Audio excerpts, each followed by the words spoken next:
नमस्कार, मैं हूं जगन्नाथ यादव। आप देख रहे हैं एमयू जर्नलिज्म। आज के इस खास पॉडकास्ट का विषय है शिक्षा से जीवन तक नए छात्रों की चुनौतियां और समाधान। आज हमारे साथ जुड़ चुके हैं मेवाड़ विश्वविद्यालय के माननीय वाइस चांसलर डॉक्टर आलोक मिश्रा सर।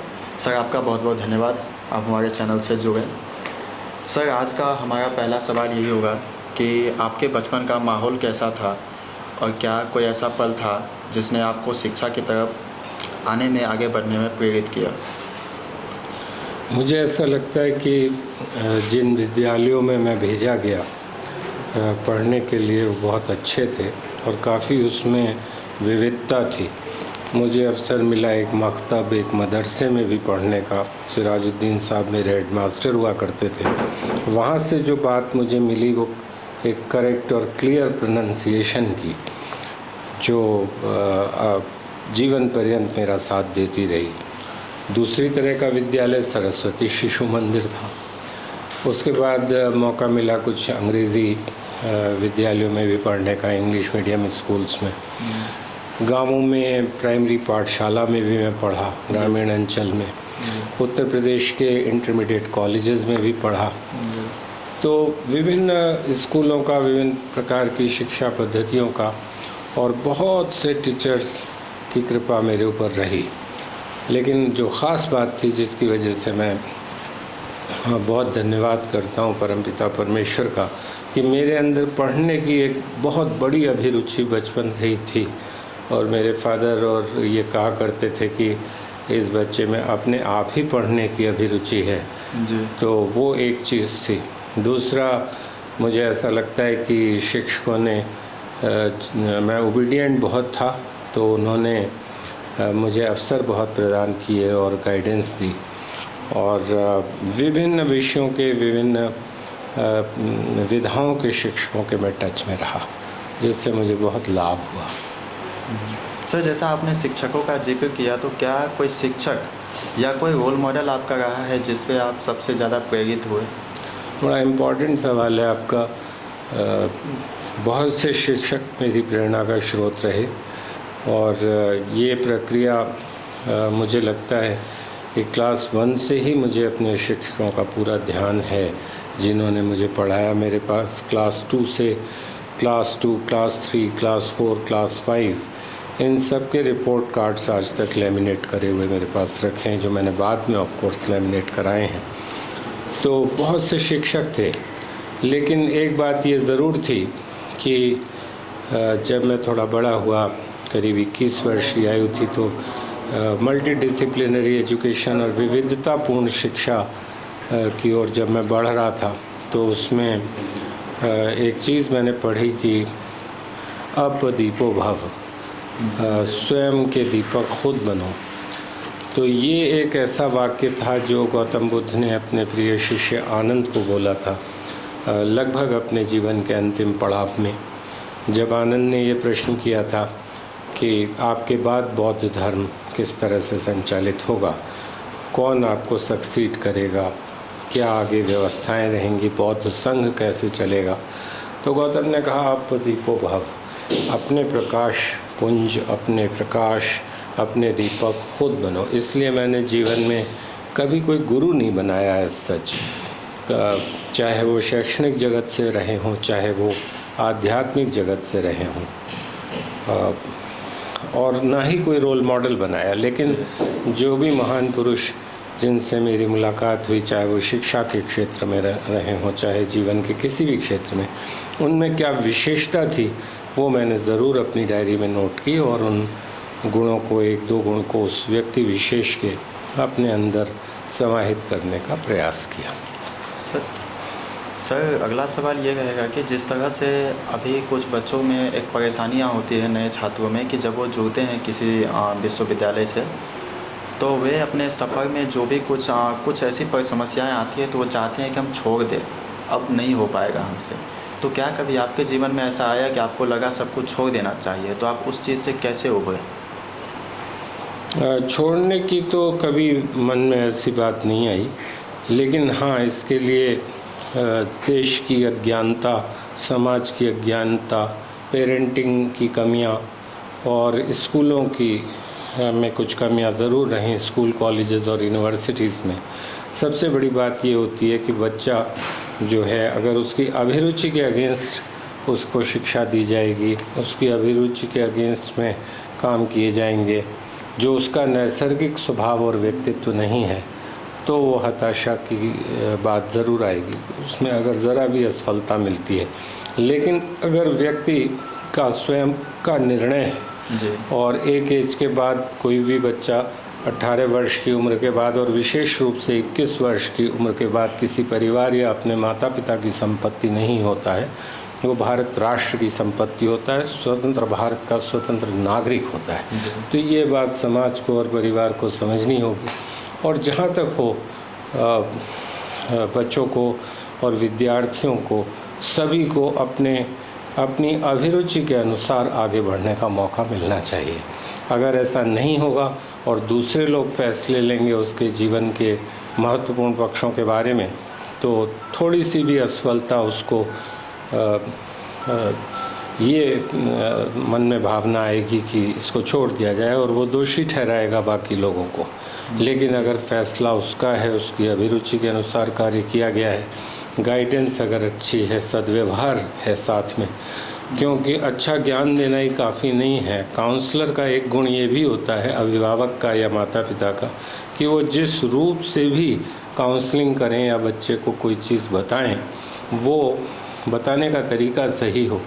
काउंसलिंग एक आर्ट भी है अपने आप में।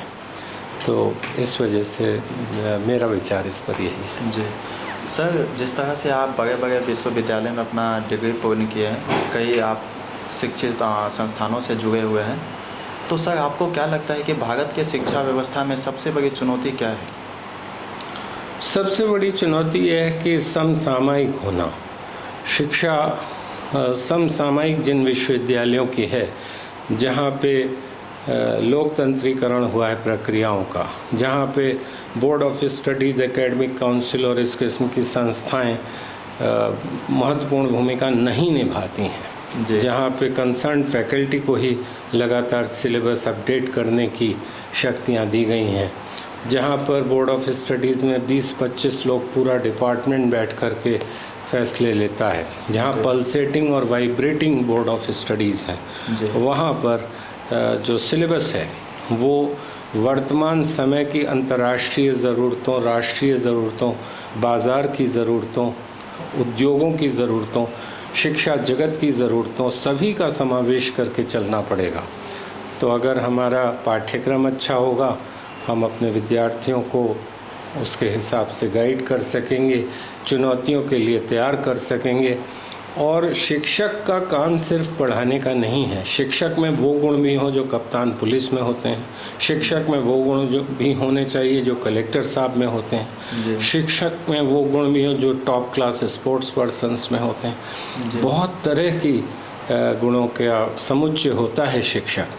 तब फिर विश्वविद्यालयों का जो शैक्षणिक प्रशासन है वो सही रहता है। बहुत सक्रिय प्रशासक भी शिक्षक को होना पड़ेगा। क्लासरूम शिक्षक का एक नाका है, डिपार्टमेंट एचओडी का एक नाका है। जैसे सिपाही और पुलिस ऑफिसर सबसे नाके पर तैयार रहते, वो सद्गुण भी शिक्षक को अपने अंदर लाने पड़ेंगे। तब फिर विद्यार्थी और ज़्यादा इज्जत करेंगे अपने शिक्षकों की। क्या हमारे शिक्षक सिर्फ ये नहीं है कि शैक्षणिक ज्ञान ही दे रहे हैं, बल्कि उनमें नेतृत्व की अद्वितीय क्षमताएं भी हैं, वो डेयर डेविल्स भी हैं, वो अनुशासन को वरीयता देते हैं। तब फिर मैं समझता हूँ कि ऐसी चुनौतियों को जो विश्वविद्यालय की और महाविद्यालयों की और विद्यालयों की चुनौतियाँ हैं, उनका सामना कर पाएगा शिक्षा जगत। और बच्चा पहली गलती जैसे ही करे उसको एफेक्शनेटली और स्ट्रिक्टली टोक भी देना ज़रूरी है, तो बच्चे को पता चलता है कि उसकी गलती कहाँ पर है। अगर आप बताएंगे नहीं, इग्नोर करेंगे, तब फिर बच्चा कैसे अच्छा बनेगा। जी सर। हाँ सर, तो मेरा अगला ये है कि क्या शिक्षा में सामाजिक संवेदनशीलता और राष्ट्रीय भावना को भी शामिल किया जाना चाहिए? बिल्कुल किया जाना चाहिए, क्योंकि जब तक संवेदनशीलता नहीं होगी, सामाजिक प्रकार की, आर्थिक प्रकार की मितव्ययता जब तक नहीं होगी, जब तक बच्चे को पैसा खर्च करने का तरीका नहीं बताया जाएगा, तो वो अनावश्यक खर्च करेगा, अर्थव्यवस्था अपने जीवन की और अपने पेरेंट्स के जीवन की बिगाड़ देगा। जब तक उसको ये गाइडेंस नहीं होगी कि समाज में किस तरह से रहा जाता है, समाज का ताना बाना क्या है, समाज के प्रति क्या उत्तरदायित्व तो होते हैं एक नागरिक के या एक युवा शक्ति के सदस्य के, क्योंकि युवा शक्ति जो है वो देश के समाज को, देश की अर्थव्यवस्था को, देश की प्रशासनिक व्यवस्था को बहुत कुछ कंट्रीब्यूट कर सकती है और उसमें सकारात्मक परिवर्तन भी कर सकती है। तो ये सारी चीज़ें विद्यार्थियों को मल्टीडिसिप्लिनैरिटी के साथ बताई जानी चाहिए। मिलियंस ऑफ क्वालिटीज़ हैं ह्यूमन बीइंग्स में जो जिनके साथ एक ह्यूमन बीइंग जन्म लेता है और उसकी मृत्यु भी हो जाती है, एक्सप्लोर नहीं कर पाता, ना ही उन गुणों का प्रयोग कर पाता है अपने हित में, परिवार के हित में, समाज के हित में। और सभी का महत्व ये एक पाई चार्ट है। अगर व्यक्ति सिर्फ परोपकार की ओर बढ़ेगा तब भी दिक्कत है, क्योंकि उसका परिवार और वो स्वयं सफ़र करेगा। अगर व्यक्ति सिर्फ स्वयं के लिए काम करेगा तो भी परिवार और समाज सफ़र करेगा। अगर व्यक्ति सिर्फ अपने परिवार के लिए करेगा तो भी वो स्वयं और समाज सफ़र करेगा। तो एजुकेशन जो है वो एक क्वाड्रिपोलर प्रोसेस है, उसके 4 पोल्स हैं। एक पोल विद्यार्थी हैं, दूसरा पोल पेरेंट्स हैं, तीसरा पोल टीचर्स हैं और चौथा पोल जो है वो एसेस करता है, वो समाज है, सोशल असेसमेंट आता है। क्योंकि ना तो पेरेंट्स इम्पार्शली एसेस कर सकते हैं विद्यार्थी को, ना व्यक्ति स्वयं को कर सकता है, ना शिक्षक कर सकते हैं क्योंकि वो भी बायस्ड हो जाते हैं। समाज ही व्यक्ति का मूल्यांकन करता है और व्यक्ति को का जीवन सार्थक रहा या नहीं रहा इस पर समाज अपना निर्णय देता है। और ये निर्णय मुझे ऐसा लगता है 50-60 वर्ष की उम्र में आने लगता है कि how you are being received back by the society. आपने समाज को किस तरह से लौटाया जो आपने समाज से जीवन भर प्राप्त किया। जी सर, नए छात्रों में जैसे आप किस तरह से मोटिवेट करते हैं कि वे सिर्फ अपने मार्क्स पर नहीं बल्कि अपने करियर की लक्ष्य पर भी ध्यान दें? मेरा ऐसा मानना है कि कोई भी विद्यार्थी जो 70% या 75% से ज़्यादा स्कोर कर रहा है वो अपने साथ, समाज के साथ और सभी के साथ अन्याय कर रहा है। कई बार ऐसा होता है कि बहुत हाई परसेंटेज लोगों की होती है, बहुत हाई परसेंटेज स्कोर करते हैं शिक्षक लोग। विद्यार्थी अगर विनम्र है, पोलाइट है, रेस्पेक्टफुल है तो उसको अच्छे मार्क्स भी दे देते हैं। लेकिन life long statement of marks को बच्चा डिफेंड ना करता रहे अपने इंटरव्यूज़ में, सिलेक्शन पैनल्स के सामने। इसलिए मैं बच्चों से हमेशा ये बात रखता हूँ सामने कि 75% के ऊपर आप प्लीज़ स्कोर मत करिए। उसके बाद फिर 5% आपके नेशनल कैडेट कोर एनसीसी के मार्क्स होंगे, क्योंकि एनसीसी को मिनिस्ट्री ऑफ डिफेंस मैनेज करता है, ऑर्गेनाइज करता है, जिसमें एक लेफ्टिनेंट जनरल रैंक के बहुत वरिष्ठ सैन्य अधिकारी एनसीसी के डीजी होते हैं जो दिल्ली में विराजते हैं। देन राजस्थान हेडक्वार्टर्स हैं, फिर उसके बाद भीलवाड़ा है जहाँ से हमारे मेवाड़ यूनिवर्सिटी की जो कंपनी है एनसीसी की वो एफिलिएटेड है 5 राजस्थान कंपनी से, रेजिमेंट से।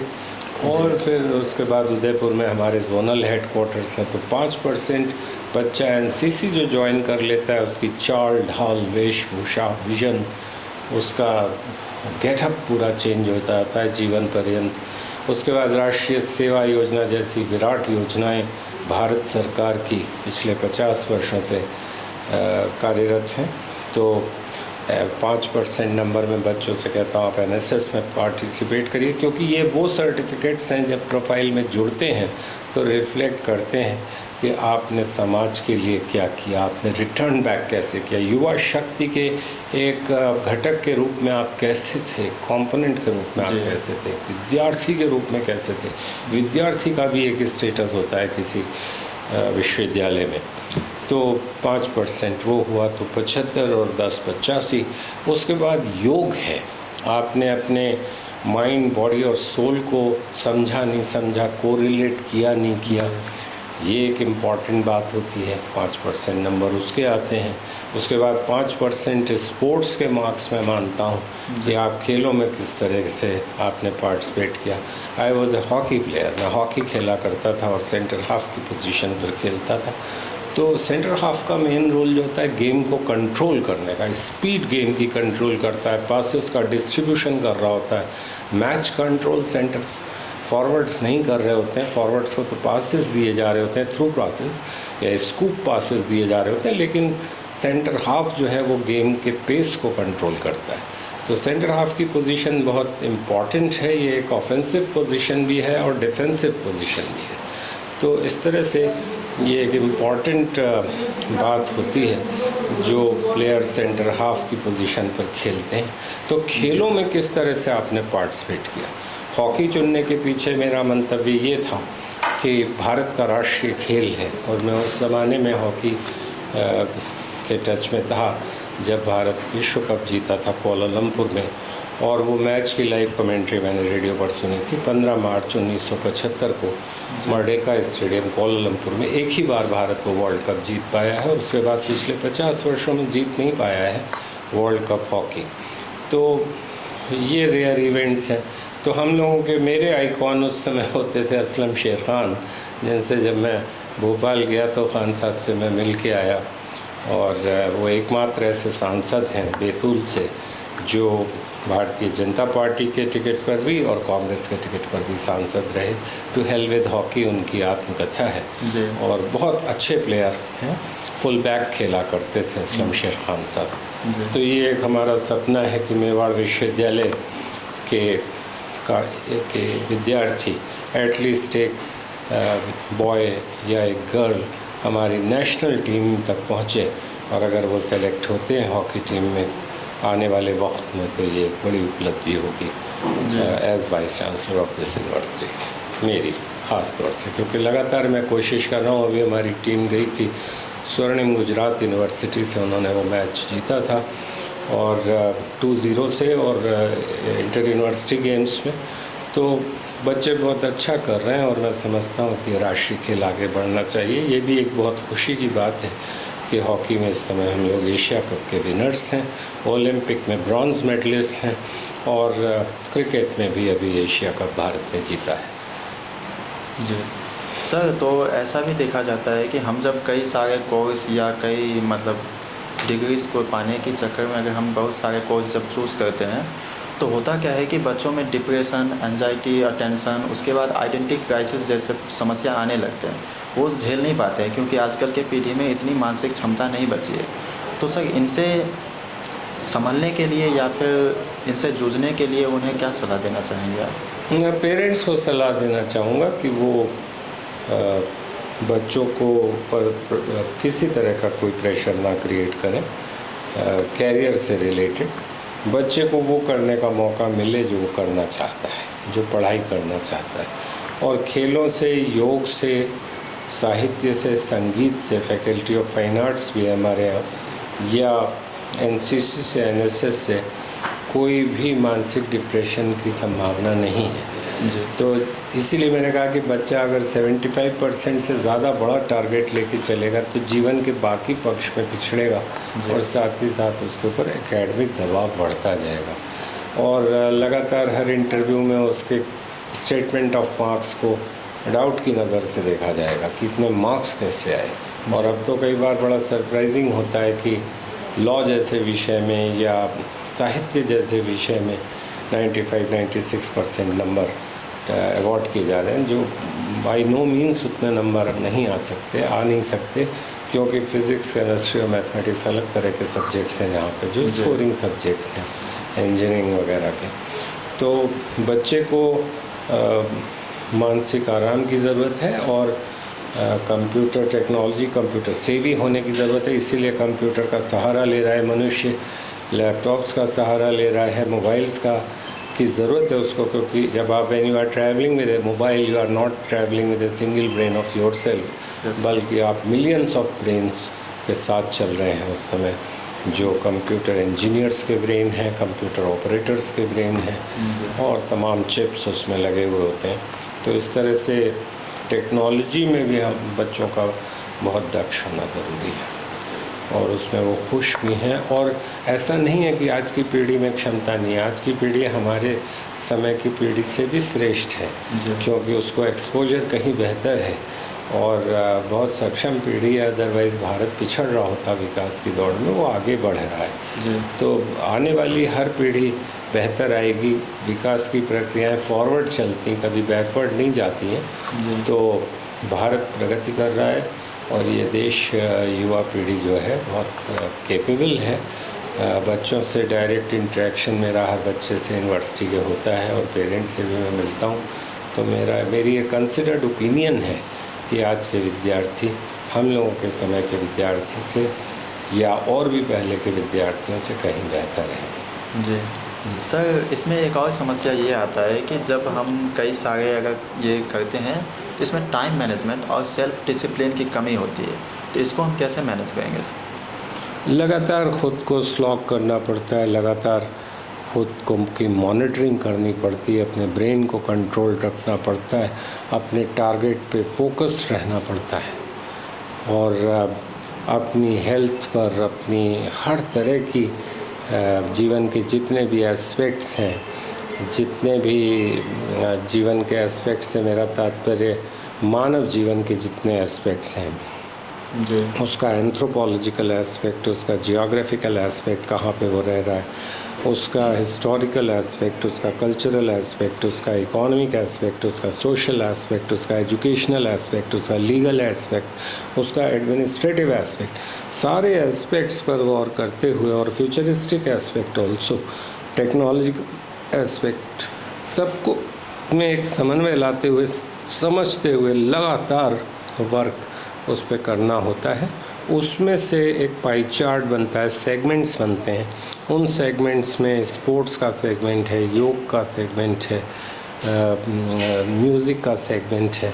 ऐसे थोड़ा थोड़ा समय निर्धारित करके और टाइम मैनेजमेंट होता है। Not every day, may be इसका मोडस ऑपरेंडाई कुछ भी हो सकता है। वंस ए वीक हो सकता है, ट्वाइस ए वीक हो सकता है। आप किसी क्रिएटिव एक्टिविटी में अपने को शामिल कर सकते हैं। वंस ए मंथ भी हो सकता है, लेकिन उससे आपको बड़ी रिलीफ मिलती है और ये वो स्मृतियाँ हैं जो जीवन भर आपके साथ ट्रैवल करती हैं। और अंत में मेरा सवाल सर यही रहेगा, अंतिम सवाल है मेरा, कि मेवाड़ विश्वविद्यालय में क्या कोई ऐसे प्लेटफॉर्म है जहाँ पे अपने लीडरशिप क्वालिटी, अपने इमोशंस और आइडियाज़ को हम विद्यार्थी डेवलप कर सकें? बहुत से प्लेटफॉर्म्स हैं सभी, जैसे मैं देखता हूँ बहुत से लीडरशिप रोल्स में अपने स्टूडेंट्स को। एनसीसी में रावल सिंह भाटी जो रिपब्लिक डे कैंप तक जा पहुँचे, अकेले विद्यार्थी हैं जब से मेवाड़ यूनिवर्सिटी में एनसीसी आया, जिनका सैल्यूट माननीय प्रधानमंत्री जी को बहुत पसंद आया। और क्या कमांड है उस बच्चे का कि अगर वो हमारे गेस्ट हाउस से कमांड दे दे तो क्रिकेट फील्ड तक आवाज़ जाती, और जब वो कमांड देता है तो उसका चेहरा बिल्कुल शेर की तरह हो जाता है, इतना तेज़ ब्लड सर्कुलेशन होता है। वो बड़ा ही डिसिप्लिन विद्यार्थी है। अब तो खैर वो हमारे एनसीसी में फिज़िकल इंस्ट्रक्शन स्टाफ की तरह से भी तैनात हैं। तो ये बच्चा लीडरशिप रोल में बहुत कुशल है और बहुत दूर तक जाएगा, आगे बढ़ेगा। इसी तरह से वहाँ पे और भी विद्यार्थी हैं एनसीसी में जो बहुत अच्छा कर रहे हैं। एनएसएस के विद्यार्थी क्या कहने उनके। जब मैं आया था इस विश्वविद्यालय में तो 30 से कम वॉलंटियर्स थे, आज 260 वॉलंटियर्स एनएसएस में मौजूद हैं। तो ये बच्चों को प्रेरित करने से आगे बढ़े। रोवर्स एंड रेंजर्स क्या शानदार टुकड़ी थी इस बार। 15 अगस्त को, 15 अगस्त को जो परेड निकली उसमें रोवर्स एंड रेंजर्स पहली बार पार्टिसिपेट कर रहे थे। मेवाड़ यूनिवर्सिटी में दोनों यूनिट्स एस्टैब्लिश हुई हैं और बहुत ही बढ़िया ड्रेसिंग सेंस, बिल्कुल शान हमारी यूनिवर्सिटी की रोवर्स एंड रेंजर्स हैं। एनएसएस के विद्यार्थी हैं, एनसीसी के हैं। इसी तरह से हमारे स्पोर्ट्स का कंटिंजेंट वहाँ पे था और एनएसए उदयपुर यहाँ के सिक्योरिटी सिस्टम को कंट्रोल करते हैं। तो बहुत ही अच्छी व्यवस्थाएं हैं और बहुत से ऐसे प्लेटफॉर्म हैं। योग के प्लेटफॉर्म हैं, बप्पा वर्मन वहाँ पे थाईलैंड के माननीय चेयरमैन डॉक्टर अशोक कुमार गाडिया जी ने उनका बोथ वे ट्रिप स्पॉन्सर किया और योग में वो उन्होंने वहाँ पर इंसिडेंटली गोल्ड भी जीत लिया एक प्रतियोगिता में और सिल्वर भी जीत लिया। 27 देश शामिल हुए थे उस अंतर्राष्ट्रीय योग प्रतिस्पर्धा में। तो योग में भी बच्चों ने बहुत अच्छा किया है। इसी तरह एनसीसी में बहुत अच्छा किया है, एनएसएस में बहुत अच्छा किया है, रोवर्स रेंजर्स में अच्छा किया है, स्काउट्स एंड गाइड्स में बहुत अच्छा कर रहे हैं, स्पोर्ट्स में अच्छा कर रहे हैं, डिबेट्स वगैरह बहुत शानदार आयोजित होती हैं, तमाम गेस्ट लेक्चर्स हैं, इंडस्ट्रियल विज़िट्स बहुत तरह की ऑर्गेनाइज़ की जा रही हैं, हर तरह के स्पोर्ट्स की भी सुविधाएं हैं। जो नॉन लग्जूरियस स्पोर्ट्स हैं वो सभी सुविधाएं यहाँ मौजूद हैं।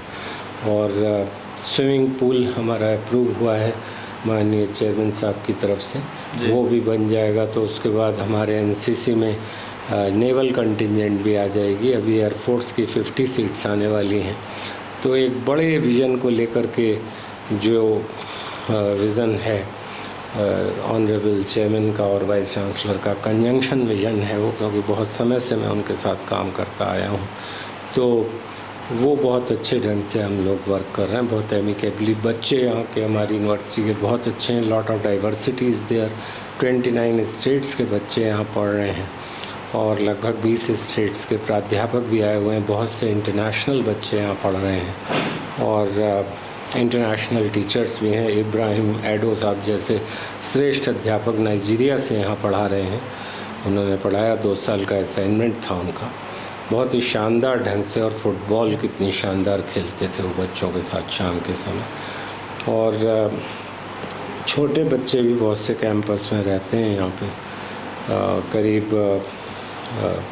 2300 बच्चा यहाँ के हॉस्टल सिस्टम में है और तमाम स्टाफ और फैकल्टी रेजाइड कर रहे हैं। It's a class tier 1 university of the country. और मेवाड़ जो गौरव का प्रतीक है, जिसने भारत के हाथों की रेखाएं बदल डाली मध्यकाल में, ऐसे विश्वविद्यालय बहुत कम होते हैं देश में और बहुत कम है। और मेवाड़ की जो ग्लोरी है, मेवाड़ एक किंगडम का नाम था और चित्तौड़गढ़ उसकी राजधानी थी, तो बहुत ही अच्छे ढंग से विश्वविद्यालय स्थापित हुआ। पिछले 15 वर्ष से ज़्यादा हुए हैं इस विश्वविद्यालय की स्थापना के। बच्चे यहाँ पे बहुत ओबीडियंट हैं, बहुत ही अच्छे बच्चे हैं, टीचर्स बहुत अच्छे मेहनती टीचर्स हैं, सोशली रेस्पॉन्सिबल हैं, पेरेंट्स बहुत ही शालीन, और यहाँ की जनता तो कहना ही क्या है। एक कैपिटल सिटी की जो कल्चर होती है, चित्तौड़गढ़ जो कि मेवाड़ की कैपिटल थी और भारत में हर दिल अजीज़ शहर है ये, और इस किंगडम का एक अलग रेस्पेक्ट है। मीराबाई जी यहाँ पे चीफ क्वीन थी मेवाड़ राज घराने की, बाद में वो पोएटिस और सेंट बनी। ये वीरों की, त्याग की और भक्ति की धरती है और मैं शुभकामनाएं देता हूँ। और जो भी मुझसे अपने विद्यार्थियों के लिए और इस क्षेत्र के पेरेंट्स के लिए, बच्चों के लिए और समाज के लिए जो भी कर सकता हूँ, मैं तन और मन दोनों से करूँगा।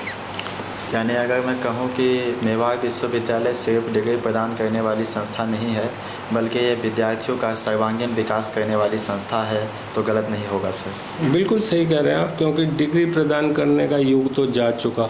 डिग्री तो एक पेपर क्वालिफिकेशन, एक एलिजिबिलिटी कंडीशन है आज के समय में। डिग्री ये सुनिश्चित नहीं करती कि किसी व्यक्ति का, किसी बच्चे का बहुत सुंदर अच्छा प्लेसमेंट हो जाएगा। नेट परीक्षा जैसी परीक्षाएं भी एलिजिबिलिटी परीक्षाएं हैं कि आप एलिजिबल हैं अप्लाई करने के लिए। फिर उसके बाद सिलेक्शन कमेटी का जो उद्देश्य होता है वो ये असेस करना होता है कि how much you are suitable for the post for which you are applicant. आपने जिस पद के लिए कि आप प्रत्याशी हैं, आपने आवेदन किया है, उसके लिए आप कितने सूटेबल हैं। वो सूटेबिलिटी फैक्टर बच्चों का बढ़ाना, उनका व्यक्तित्व ऐसा बनाना कि वो उसमें जीवन में सफल हो सकें, अच्छे प्लेसमेंट्स उनको मिल सकें, फर्स्ट हैंड होल्डिंग हम हर बच्चे को दे सकें जो पास आउट हो रहा है। उसके बाद तो बच्चे जीवन में अपना पाथ चार्टर कर ही लेते हैं। कर्मण्येवाधिकारस्ते का सिद्धांत लगता है और भारत के बच्चे इसमें बहुत मेहनती और अच्छे हैं। यहाँ के बच्चों के बहुत अच्छे प्लेसमेंट्स हुए हैं। तमाम बच्चे विभिन्न देशों में भी पहुँचे हैं और भारत की बड़ी बड़ी इंडस्ट्रियल यूनिट्स में आज की तारीख में सर्व कर रहे हैं। तो डिग्री प्रदान करना तो एक प्रोसेस है, एक सिंबॉलिक प्रोसेस है कि हाँ, इस बच्चे में ये योग्यता है कि इसे बैचलर ऑफ साइंस की या बैचलर ऑफ टेक्नोलॉजी की उपाधि प्रदान की जाती है या मास्टर्स डिग्री कोई प्रोवाइड की जाती है, क्योंकि वो पेपर क्वालिफ़िकेशन है। बाकी तो बच्चे में क्षमता इतनी पैदा हो कि वो जिस तरफ भी बह चले उधर रास्ता बन जाए। तो ये थीम है यूनिवर्सिटी का। जी सर, आपका बहुत बहुत धन्यवाद। आप हमारे चैनल से आपका भी जुड़े। मिस्टर जगन्नाथ यादव बहुत बहुत धन्यवाद, और जो टीम आपके साथ यहाँ रिकॉर्ड कर रही है इस पॉडकास्ट को, उसका भी बहुत बहुत धन्यवाद। हमें उम्मीद है कि हम दोनों के बीच हुए प्रेरणादायक संवाद से नए छात्रों को नई जानकारी मिलेगी और उन्हें मदद मिलेगा। तब तक के लिए बने रहिए MU जर्नलिज्म से। नमस्कार। नमस्कार।